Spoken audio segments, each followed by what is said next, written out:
पाकिस्तान का कौमी परचम किसने तैयार किया?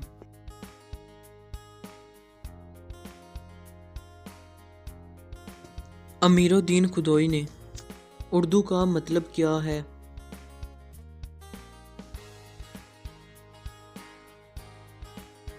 लश्कर या गिरोह और इंग्लिश में आर्मी। पाकिस्तान का बुलंद तरीन पहाड़ी सिलसिला कौन सा है?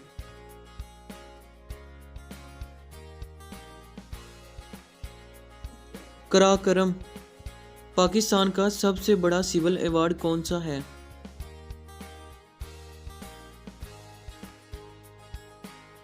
निशाने हैदर। पाकिस्तान का सबसे छोटा सिविल अवार्ड कौन सा है?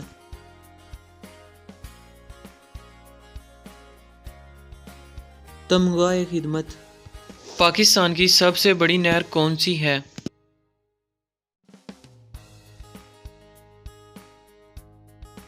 सखर बैराज पाकिस्तान की सबसे बड़ी नहर है। पाकिस्तान की कदीम तरीन मस्जिद कौन सी है?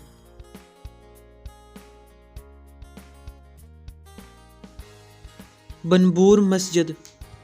पाकिस्तान का सर्द तरीन मुकाम कौन सा है?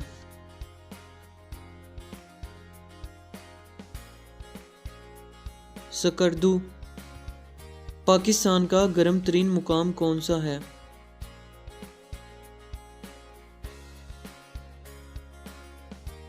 जैकबाद।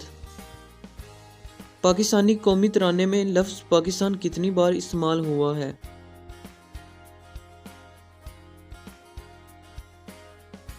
सिर्फ एक बार। अर्ज़े पाकिस्तान।